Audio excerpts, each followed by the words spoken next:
Tactical Blue TV, the place where badass sheepdogs read, listen, and watch unique leaders who teach the science of law enforcement, tactics, and practical skills to coach the American cop. If you're a badass, this is your new home. Now, the man who catches speeders during his lunch hour, Hector Solis. Welcome back to Tactical Blue. This is your host, Hector Solis. I'm glad that you are back. And today we're going to talk about a very important topic, the coronavirus crimes you don't see. Now, this podcast is going to be a little bit long, so stay with me. If you're looking for specific information, go ahead and skip ahead. Or if you just want to read the whole thing, go to my website, tacticalbluetv.com.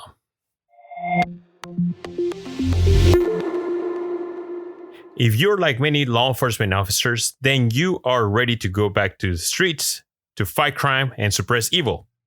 Many of you might want to perform traffic stops, find drugs, wanted people, and other offenses you enjoy stopping. While we wait for the country to open back up, we miss many crimes and added victims to the list. You're probably thinking, what the hell are you talking about? What I'm referring to are the coronavirus crimes that we don't see. I know we cannot stop all criminals and evil in the world, but some law enforcement agencies relax so much that darkness creep into the light. Now, there are coronavirus crimes that might go unnoticed. I decided to research what crimes are growing as we speak. You notice the decrease in crimes and calls for service since the start of the COVID-19. We are receiving fewer calls since more states mandate the stay-home rules. Some of the normal criminals are staying home. Shit, I bet they are scared of contracting the Rona too.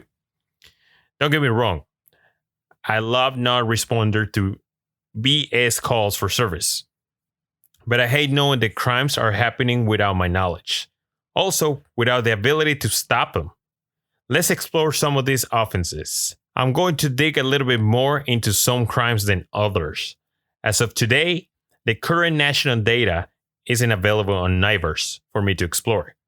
I had to compile information from different sources. Those include reliable websites, news articles, and other sources. First, let's talk about the coronavirus that are not being reported. All right, the macro perspective in crime research shows a downward trend. This is after the beginning of COVID-19. Officially, the pandemic started at the end of January and I think at the beginning of February, with the first detected case and death related to the COVID-19, according to USA Today. An investigative report by USA Today shows a downward crime reporting trajectory by March. The information was comprised of 53 law enforcement agencies across the country. According to this article, burglaries and thefts declined due to stores and other establishments closed after some state mandates. This measure reduced the number of thefts and opportunity offenses. I can guarantee that many law enforcement agencies added new regulations regarding arrest. Many sheriffs want to avoid a full spread of viruses inside the jail. I mean, some prisons operate at 110% capacity right now. One sick inmate can spread the virus like a wildfire in such small confined spaces.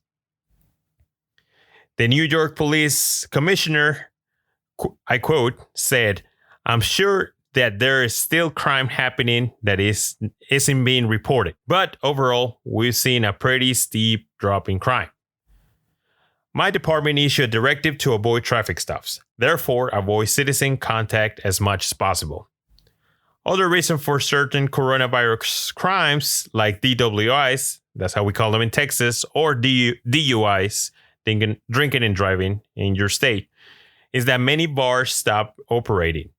Many people who frequent bars on the weekends are drinking at home. However, the loud music calls increased significantly. The Baltimore Police Department, for example, received 362 loud music complaints. This was the last 2 weeks of March, nearly matching its total for all of the second month of the year, according to USA Today investigation. Again, these are the macro trends, but these are not the real coronavirus crimes. Let's talk about child abuse. The majority of offenses that experts agree are underreported is child abuse at home. Some of these children already live in poor conditions, both economically and emotionally. COVID-19 brought up the stress of losing a job, lack of food, rent, and other bills. Unfortunately, the parents' anxiety doesn't stop with just a few drinks. Some people are taking advantage of the situation, taking their anger and frustration on children. Similarly, during natural disasters, studies show child abuse increases, both during and after the event. The American Psychological Association published a study. It shows an increase in child abuse and family violence for families for those who already dealt with conflicts before Hurricane Harvey. Children are losing their coping mechanisms, and probably the people who cared about them. The social distancing rules plus the closing of local schools districts fuels the lack of reporting for child abuse. Some of the children use their school, friends, and even their teachers to cope with life at home. Schools are a safe place where they could relax. Indeed, many children will enter the victimization cycle caused by sexual and physical abuse. As a result, the real damage won't be reported until the next school year. If you know somebody who might be abusing a child, please report any abuse to the National Center for Missing and Exploited Children. Use their cyber tip line, and I provided a link in my website. Now let's jump to internet crimes. It's 11 o'clock. Do you know where your children are? I told you last night, no! Do you remember that commercial? Yes. Some of you police officers, when you were little, stayed out late over at the neighbor's house. Your parents then grounded you. Did you come home before 10 p.m.? Probably not. What was the issue back then? Child murders and abductions. As I write this article, for some of you parents, your children are in the process of being abducted. Do you know who your children are talking to right now? Do you know what information and media are they sharing with others? I bet the answer is no. Many parents are naive about social media and its dangers. The fact is, social media and technology is here to stay. I'm not advocating for a total halt of online communications. However, I must say you need to monitor your children in NSA style. Now, there are crimes the parents ignore. The National Center for Missing and Exploited Children, NCMEC, receives thousands of cases, most of them cyber tips about internet crimes. Recently, in their blog, I found 3 valuable blog posts. Those emphasize why it is vital to keep an eye on children's internet activity. As a result of school closures, many children are spending more time online. Time is spent on practical assignments, homework, and online surfing. Children have a higher chance of encountering a cyber predator. All humans need personal interaction, whether it's hugging someone or saying something positive. Children are the same way and even more. The like generation appreciates any positive comment, emoji, and likes for each of their posts they create. Likes compared to winning money and chocolate chips. This is according to a recent study on social media positive comments on teenagers. You can say a child will do anything for a like. I mean anything, including things they can regret or something they don't want to do. Online predators use the same psychological manipulation, the same methods pimps use to coerce people into prostitution. Now let's look at online enticement. NCMEC explained in their article, predators use likes to befriend children. A positive comment turns into a friendship. Most of the time, the child doesn't know they're talking to a 40-year-old man. It starts with a small talk. Maybe some questions that compromise the child's password. For example, the name of their favorite food or their school mascot. The predator wraps their tentacles around the child's life. Then they take advantage of that relationship to exploit the child. This could include instructing the child to appear naked, maybe make them do sexual things on video, also send them sexually explicit messages and images. Even worse, convince the child to meet in person. NC Meg quote, online enticement involves an individual communicating with someone believed to be a child via internet with the intent to commit a sexual offense or abduction. Literally, this type of online enticement happens when parents are in the house with their children. They could be in their room or in their bathroom next to the kitchen. Sometimes the parents don't find out until it's too late.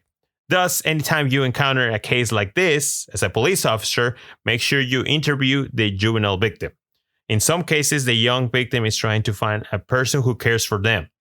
Always ask questions. See if the abuse started at home and they just want to escape. They just want an escape route. Sometimes living with a stranger seems like a better solution than living in hell at home. Now, let's move towards internet crimes against the elderly. Scammers love to prey on elderly victims. They take advantage of their lack of technology, governmental procedures, and their need for social interaction. Elderly people tend to trust people with authority. The scammers try to use legitimate businesses and government departments' credentials and attempt to gain information and trust in their victims. Some might not even scan them right away. The scammer's objective is to seek to develop a database with their victims' data. Then these scammers either sell the information to other scammers or use the information to obtain loans or other financial instruments. This tactic is helpful to the scammers since law enforcement has a harder time linking both crimes. Now, these are some of the scams to look for during the pandemic.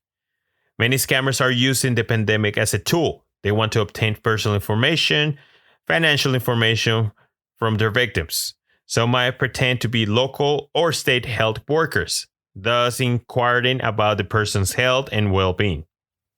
Others might offer a miracle cure or prevention product against COVID-19. They give the same sales pitch to many victims. Some would use human psychology to convince them they need the product. Moreover, government personal stimulus checks are an attractive way for scammers to obtain fast money. For instance, if the scammer receives enough information during a phone call, they can change the address or bank account where the funds should be deposited. Other scams include charity scams, investment fraud scams, and personal scams. One scam I recently investigated was a relative calling from another state. The relative asked for bail money. The trick here is to call the victim and mumble something like, "Hey, this is your nephew," nothing, silence. The scammer is looking for an elderly victim with bad hearing. Automatically, the person will mention a name. "Is this you, Johnny?" The scammer opened the door. Now they can ask for money for bail. When I receive these types of calls for service, it's too late. The victim already sent the money. The real Johnny is actually in his house with his family. Now let's dig into coronavirus crimes, which are often overlooked. If you're a law enforcement professional and you're working during this pandemic, you might notice an increase in certain offenses in your jurisdiction. Some more than others, and some more common than others. However, overall, the next set of coronavirus crimes I found is quite alarming. Some of them could be a game changer. Let's explore the following macro coronavirus crime trends. First, domestic and foreign terrorism. Second, officers killed during violence calls. Third, domestic violence. Fourth, burglaries and vehicle break-ins. Fifth, drug transport and distribution. And sixth, hate crimes. Now first, domestic and foreign terrorism. Since the beginning of the COVID-19 pandemic, in the US, many people who already dislike the government began talking about stopping the new stay-home laws. Law enforcement agencies became aware. Many people who are anti-government share information and ideas in online forums. Some of these people decided to act. In particular, domestic terrorists who show a pattern of lone wolf mentality. Although in some cases 2 or more people have been arrested for the same terrorist act, the majority act on behalf of a larger group, but not directed by them. These small groups obtain their own weapons and funding to perform the criminal act. Hence, these people use their own money from wages or business profits. They purchase firearms, legal and illegal, knives, rent vehicles, or even create bombs. I found an article on NJ.com which shows New Jersey's legislation is attempting to find possible terror criminals by asking rental companies to submit suspicious rental reports. Even the FBI elevated their racially motivated threat, RMT, as a national security priority. Let me give you some examples of terrorism that happened during the coronavirus pandemic. 1. A suspect was shot and killed by the FBI after credible threats were made against Kansas City hospitals. The suspect believed the COVID-19 patients were a personal threat to the community. 2. Domestic terrorists planned to use COVID-19 as a weapon, bioterror, against law enforcement. 3. Domestic and foreign terrorists are using the web and encrypted apps to communicate, plan, and execute their crimes. If you want to know more about encrypted apps criminals are using, go to my website at www.tacticalbluetv.com and look for the article Criminals Going Dark. Let's continue. Number 4. The Site Intelligence Group, a private firm that tracks online extremist activity, found internet chat threads where extremists discussed sites for spreading COVID-19, including supermarkets, hospitals, and power stations. Also discuss is visiting synagogues and coughing in the faces of rabbis. John Michael Rathbun, a 36-year-old from East Longmeadow, has been charged with 2 counts of attempted arson. Rathbun placed a homemade bomb near the entrance of a Jewish nursing home known as Ruth's House on April 2nd. The bomb failed to detonate. Now, these are some possible methods of attack that a lot of intelligence departments are seeing. Like many of you, I'm what's considered a street cop. As a street cop, majority of my interactions with the public are face-to-face. During these encounters, we'll see all types of crimes and evidence. I'm going to explain what the experts believe could be the next terrorist tools of the future. Experts believe the next series of tools are futuristic. If you develop probable cause or compliance from a driver and find a drone, you might want to ask more questions. Although having a drone doesn't make you a terrorist, having one in combination with other materials or suspicious story could be enough reasonable suspicions to dig a little bit more. Experts believe that drones could be used to target either specific location, also remote areas with critical infrastructure. Another method will be 3D firearm parts or full weapons. In 2019, many news articles reported the terror attacks in a Jewish synagogue and halal restaurant in Germany. The news article mentions 3D technology. However, there are many conflicting stories about the full details of the investigation. Some sites explain the weapon used were not 100% versions of the original 3D, or the media is just using the attention to continue its efforts against 3D technology, according to them. Either way, many other articles show sufficient evidence 3D firearms printing isn't going away. If you happen to see some type of 3D firearm, make sure you report the information, call the ATF or other law enforcement agencies for tracking. Now let's move on to officers killed during violence calls. Although majority of crimes slowed down since the beginning of the COVID-19 pandemic, hardcore criminals are still committing offenses. Beginning in March 2020, I found at least 15 law enforcement officers who died because of a violent crime. Some of the coronavirus crimes included aggravated assaults, some generated by domestic violence calls, suicidal subjects, and at least one active shooter situation. I have a whole list of officers who died during this period, so go to my website and take a look at them and to honor them for their sacrifice. As of today, the Officer Down Memorial page stats show 59 fallen officers this year. The officers mentioned above represent 25% of the total. 1/4 was violent murder. Since we're talking about violent crimes, let's look at domestic violence. At the same time, some of the calls the officer responded to started as domestic disturbances. The increase in anxiety, financial stress, and social isolation increases the pressure families are living in. For all of the controlling type relationship, social isolation is making life at home for the victims 100 times worse. Time magazine quotes, "Isolating a victim from family and friends is a well-known tactic of control by abusers. This means necessary social distances could inadvertently fuel a direct rise in trauma and suffering for vulnerable children." Right now, the places hit the hardest by the pandemic are also hit the hardest by domestic abuse. Shelter, churches, and other places are closed for victims. No staff or therapists are available. Donations for these places are going to fund the fight against the virus.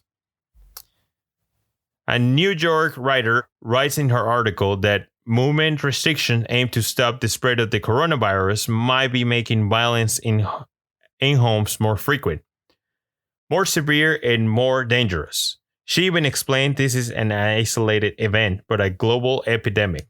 The United Nations called on Sunday for urgent actions to combat the worldwide surge in domestic violence, burglaries, and break-ins. Although the numbers are not available for every jurisdiction, I've seen an increase in the number of burglaries of habitation and vehicle break-ins. This is more of an anecdotal reference. As one of my police officer partners puts it, people are inside their homes. They don't walk out to check on their vehicles that often. Some of them even leave their cars unlocked. Next thing, they find missing items when they drive to the grocery store. Another crime is drug transport and distribution. Undercover operations are still going strong. Many jurisdictions are showing results. Recently, these agencies seized several drugs in cash generated from illicit gains. Parker County Sheriff's Special Crimes Unit investigators seized more than $60,000 worth of illegal narcotics. They found the drugs inside an apartment. $265,000 and 196 pounds of marijuana seized in Phoenix area drug bust. Customs and Border Protection recovered 593 pounds of drugs from entering El Paso. Finally, let's talk about hate crimes. Hate coronavirus crimes against Asians and Asian Americans have increased. The Asian Pacific Policy and Planning Council, in its press releases, indicated they received at least 1,500 reports of discrimination related to the coronavirus. The statement stated incidents from California and New York constituted over 58% of all reports. U.S. President Donald Trump quotes, quote, "It's very important that we totally protect our Asian American community in the United States and all around the world. They are amazing people, and the spreading of the virus is not their fault in any way, shape, or form. They are working closely with us to get rid of it. We will prevail together. Is very important." This is a quote from the U.S. President Donald J. Trump. So now, what all this criminal information means to you? Understanding the implication of coronavirus crimes and human behavior will make the difference in policy. Departmental and personal policy can make a difference in the next epidemic or natural disaster. As a law enforcement professional, we must plan on how to prevent crimes, especially unreported offenses. The abused and neglected children need someone who advocates for them.